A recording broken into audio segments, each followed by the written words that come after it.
Nuestra primera invitada de la mañana es la doctora Chariel Saldaña. Ella es voluntaria de la Asociación Nacional contra el Cáncer. Hoy es el día de la lucha o de la concienciación de la lucha contra el cáncer. Este año lleva el eslogan Unidos por lo único. Chariel, bienvenida y buenos días. Chariel Saldaña, ella es médico y voluntaria en la Asociación Nacional contra el Cáncer, ANSEC. Chariel, Hola, buenos días. buenos días, muchas Buenos gracias días. por la invitación. Bueno, el cáncer hace unos años era casi sinónimo de muerte. Hoy es una enfermedad que ciertas de ellas tratadas a tiempo pues dan esperanza a mantener una vida normal pues por varios años. La perspectiva de cómo ha sido ese cambio de mentalidad de una enfermedad que era casi mortal a atiéndese a tiempo, mire las señales claras porque el cuerpo mismo te está avisando si lo tiene y cómo tratarlo. Bienvenida y buenos días. Gracias, bueno, así es. Uno de los enfoques, de hecho, de la campaña de este año del Día Mundial contra el Cáncer es casualmente directamente centrarnos en la persona, en sus historias y bueno, cada una de estas experiencias que lleva a esa persona una vez diagnosticada con el cáncer. Creo que pues sí ha habido un cambio importante en la mentalidad. Cada vez son más las personas que acuden a los centros de atención, pues porque saben que el diagnóstico temprano hace un cambio en este paradigma que anteriormente, pues cualquier tipo de cáncer nos llevaba a muerte muy rápido. Y bueno, una de las cuestiones más importantes en este engranaje a nivel del sistema de salud es ese enfoque y acompañamiento de ese paciente que pues a la hora de recibir el diagnóstico hace una especie de duelo, pero asimismo no es solamente es el paciente, la familia, sus amigos y cómo la vida cambia del todo. Pero bueno, la ciencia ha avanzado muchísimo y en esto estamos. Doctora, en este sentido, y si bien es cierto, siempre el tema cáncer se enfoca en la detección temprana. ¿Cómo tener sincronizado el sistema con el paciente, con los familiares? Y se lo pongo en función, muchas veces cuando el paciente ya se le diagnostica un cáncer, está en cuarta etapa, que se hace casi imposible que esa persona sobreviva a un determinado cáncer. ¿Cómo hacer que se sincronice? Porque le pongo, por ejemplo, un caso muy particular, mi esposo estuvo más de 7 meses buscando ver qué era lo que tenía. Subiendo y bajando escalera de especialista en especialistas para poder que le dijeran que posiblemente tenía una persona que toda su vida había sido una persona sana. Sin embargo, ya fue muy tarde al momento de su detención, ya fue en cuarta etapa, que precisamente en este mes falleció. ¿Cómo sincronizar la posibilidad que un médico pueda tener una idea que puede ser algo más allá de un resfriado, algo más allá de una simple enfermedad y que puede estar frente a un paciente con cáncer? En esta parte creo que nosotros ahondamos muchísimo es en la educación tanto a el médico, al personal de salud sobre síntomas tempranos del cáncer, pero la realidad es que la mayoría de cánceres en los estadios tempranos no dan ningún tipo de sintomatología y ese es el asunto, la persona se puede sentir bastante bien hasta que llega a un estadio avanzado.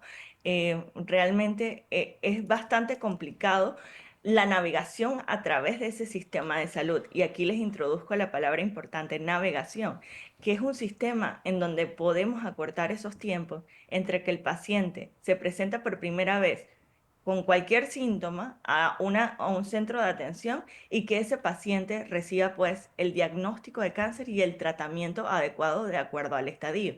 Y en esa navegación tenemos navegadores que acompañan al paciente y a la familia para que no tengamos que estar pasando de repente tanto tiempo entre un paso y otro, porque ahí viene el detalle. Usualmente el paciente puede llegar a nivel de atención primaria de salud, centros de salud y policlínica, pero es un paciente que tiene que ir avanzando y que si lo hacemos a través del sistema tradicional de referencias, es muy complicado y podrían pasar meses. Antes de que se instauraran estos sistemas de navegación, en el caso del cáncer de mama, podían pasar 18 meses antes de que la persona recibiera pues el tratamiento. Y con esto, con este tipo de sistema, lo acordamos a 2 a 4 meses. Doctora, porque nos han dicho, no, el cáncer es hereditario, hay tipos de cáncer que, bueno, señales claras que uno debe tomar en cuenta. Pues el fumar, por ejemplo, ligado al cáncer de pulmón, en las bebidas ligadas al cáncer de hígado, de riñones. Pero, es decir, ¿qué hay de verdad en esa herencia que tiene el cáncer? ¿Y hasta cuántas generaciones? Por ejemplo, si mi bisabuelo murió de cáncer, yo también estoy propenso a tener el mismo cáncer. ¿Cuáles cánceres son hereditarios? ¿Cuáles no? Ok, en la parte de cáncer es importante entender que las vías en las que ocurren las mutaciones en la persona realmente son vías multifactoriales. Hay una parte genética que, como Sí. quien dice, es el factor de riesgo que la persona no puede modificar. Si yo tuve un antecedente de un familiar de primer grado, por ejemplo, con un cáncer de piel, que es melanoma, que es un cáncer de piel que mata, pues yo tengo un riesgo de mayor de sufrir cáncer, pero no quiere decir que lo voy a sufrir.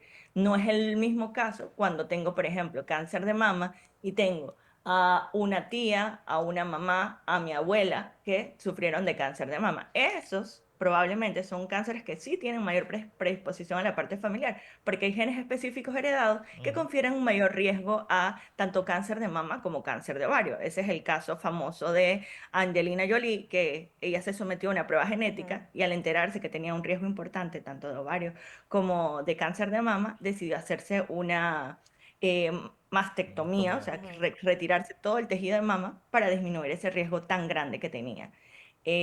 Estos serían los que consideramos cánceres como tal genéticos. Otro ejemplo que les voy a dar, cáncer de colon. En el cáncer de colon, si mi familiar desarrolla cáncer de colon a los 50 años, yo sé que tengo que empezar las pruebas de tamizaje en el caso de cáncer de colon con una colonoscopía 10 años antes, porque ese proceso del pólipo que se va convirtiendo a el cáncer de colon, perdón, va ocurriendo en ese periodo de los 10 años antes del diagnóstico. O sea que siempre la parte de herencia va a estar, sin embargo está la parte multifactorial. Yo heredo una posibilidad de tener un cáncer, pero si yo llevo un estilo de vida saludable, en el caso de cáncer pulmón, yo no fumo, en el caso del cáncer de colon, como adecuadamente una dieta alta en fibras, disminuyendo comida chatarra, disminuyendo embutidos y cosas que se saben que producen una dieta proinflamatoria y procancerígena, pues al final no es que yo voy a tener un 100% de riesgo, pero existen estos genes de susceptibilidad que pues es la cuestión que todavía no hay manera de modificarlo y Así. es la herencia Doctora, que acá no. en Panamá, ¿cuáles son los tipos de cáncer que mayormente se han disparado en estos últimos años? Usualmente hablamos que el cáncer de próstata es uno de los más frecuentes, Sí. el cáncer de mama, el cáncer cervicuterino, el cáncer colon rectal y bueno, cáncer en general también gástrico. Generalmente cuando hablamos de los 10 principales tumores, también se incluye cánceres de piel, incluyendo el melanoma, por ejemplo. Entonces, más o menos por allí Sí. serían los principales. Pero Y eso también se enfoca en por qué nuestras campañas son hazte la mamografía a tiempo, hazte el Papa Nicolau todos los años. Y bueno, la parte de colon, que ya sería lo que les hablaba de la es lo que le colonoscopia. iba a preguntar, doctora, porque han dicho, ha aumentado el cáncer de colon, pero hacer una colonoscopia es algo complicado.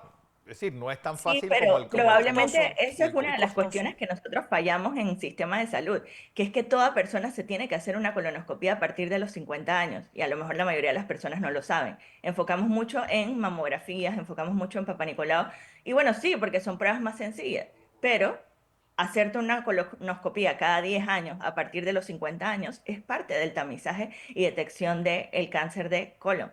Y de hecho, se sabe que colon es uno de los cánceres, colon y gástrico Ujú. en general, es uno de los cánceres que va a seguir aumentando porque tiene que ver muchísimo con el estilo de alimentación de las personas. Y en Doctora, desgracia, sí, sí. que en esta dirección, ¿cuáles son, siempre se dice que por lo menos una vez al año o 2 veces al año hay que asistir al médico para hacerse todo tipo de análisis y exámenes?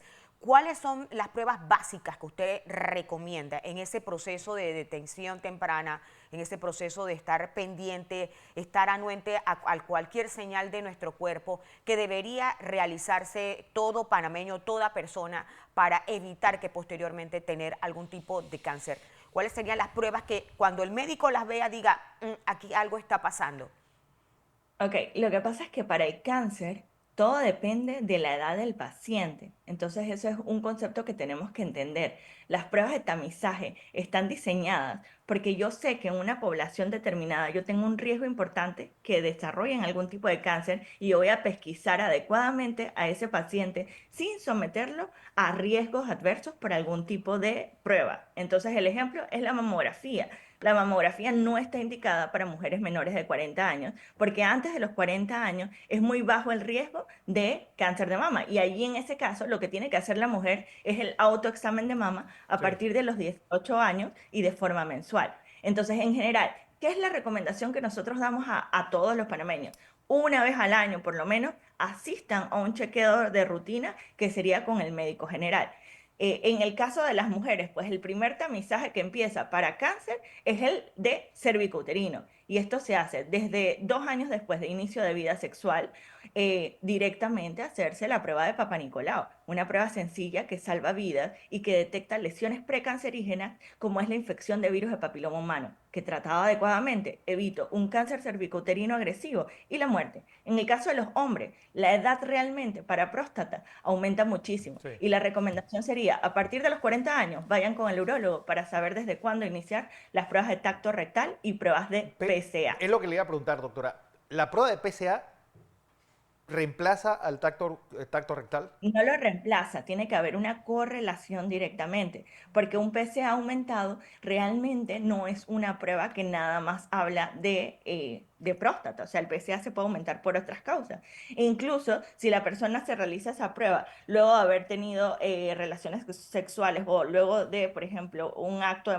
masturbación, ese antígeno prostático aumenta. Entonces tiene que haber una correlación, tiene que estar primero indicado por su médico urólogo, porque al final no es hacerse la prueba y ver si está alta o Sí. no, es ir con el urólogo para que le haga esa individualización desde qué momento iniciar la prueba y el tacto rectal relacionado. Si la próstata está agrandada, alterada y se siente pétrea, entonces tiene que ir a un paso siguiente. Pero recuerden, hiperplasia prostática benigna, que es una condición benigna frecuente en los hombres, también podría dar aumento de PSA. Así que no es Claro. Porque una está prueba. el caso, doctora, perdona, Ajá. Virna, del cáncer cervicouterino localizado en el área de Azuero.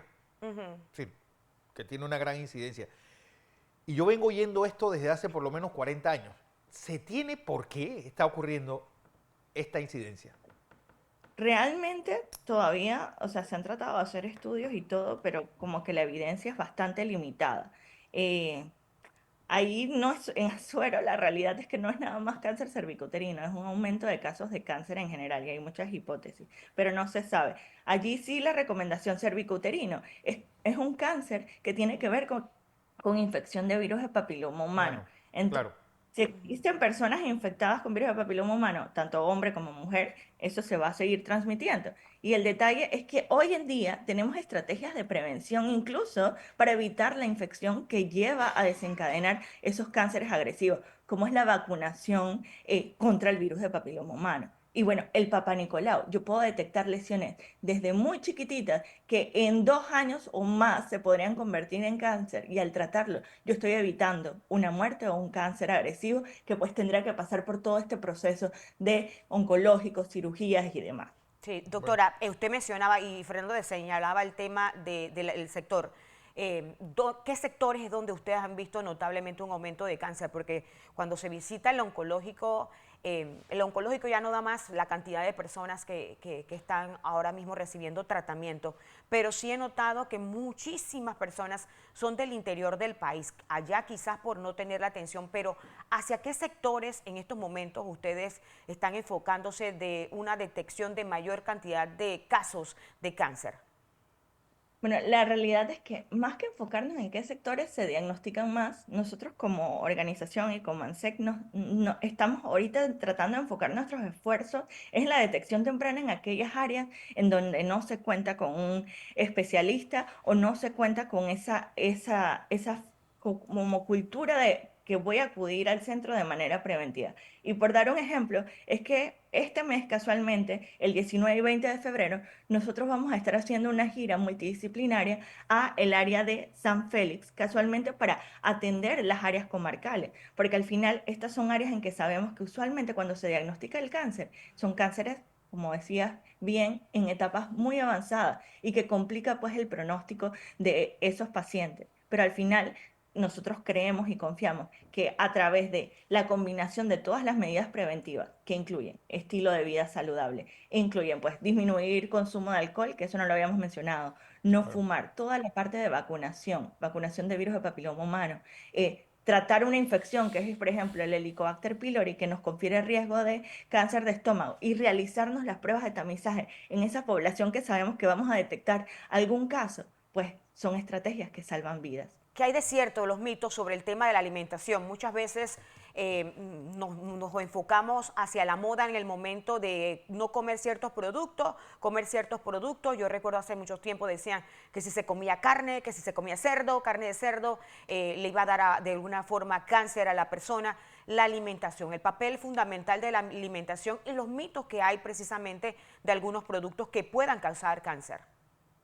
Bueno, realmente hay muchos mitos, pero asimismo hay muchas verdades en el caso de la alimentación. Como les decía, el cáncer gástrico, cáncer de colon en general, es de esos cánceres que tiene que ver muchísimo con estilo de vida saludable. Y en estilo de vida saludable hablamos de alimentación. ¿Qué pasa?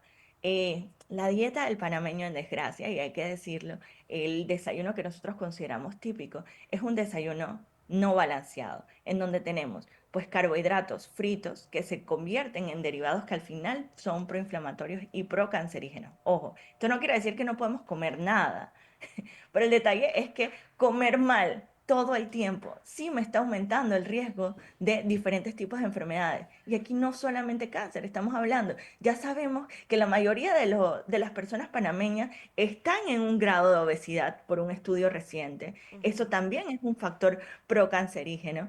Entonces sí, alimentación, muchísimo que ver. Frituras en general, todo lo que consideramos comida chatarra y algo que tal vez no pensamos, los embutidos. Y otra cuestión que tal vez no pensamos es que, por ejemplo, a todo el mundo nos gustan las barbacoas, pero el consumo de barbacoas frecuentes, en ese momento en donde se hace el ahumado en la barbacoa, puede derivar también en derivados específicamente que al final se consideran cancerígenos. Y de vuelta, no es que no voy a comer nada, pero yo tengo que saber cómo balancear mi alimentación. Y en desgracia el panameño, su comida sana a veces es puros carbohidratos, arroz, espagueti, ensalada de papa, y no tiene ese Menestra. balance. ¿Dónde están los vegetales? ¿Dónde están las frutas? Que la comida saludable realmente, la mitad del plato debería ser vegetales, frutas, verduras. Sí, y el Bueno, picante sobre todo. También nos han dicho que el picante también juega un papel importante aquellos que comen exageradamente la comida con picante. La comida picante, sobre todo, pues te puede conferir riesgo a acidez, gastritis y demás. Entonces ahí tal vez la relación que existe es que hay personas que sufren de síntomas de gastritis y que no se ven y sufren, por ejemplo, el reflujo gastroesofágico de manera crónica. Y este ácido que pasa por a nivel del esófago de manera frecuente, en mucho tiempo también podría desencadenar algo que se llama una metaplasia escamosa aquí. Y esa metaplasia directamente lleva a cáncer. O sea, el reflujo gastroesofágico no tratado en mucho tiempo podría llevarnos a un cáncer en mucho tiempo. wow. Y en el caso del cáncer gástrico, lo que les decía, síntomas de gastritis, vayan a verse, porque podría tratarse de una infección de Helicobacter pylori que causa úlceras a nivel del estómago y que esas úlceras, si se tratan a tiempo, pues disminuyen el riesgo de cáncer gástrico. Imagínense, tomar antibióticos para disminuir el riesgo de cáncer gástrico es una realidad si se trata de esta infección. Bueno, Wow, doctora Shariel Saldaña, completo. hoy día del Mundial de la Concienciación contra la lucha contra el cáncer. Así que felicidades a ustedes también en la ANSEC, que tienen Unidos por lo único. lo único. Así Unidos por lo único, porque cada historia es importante. es Sí. importante. Gracias, doctora. Gracias.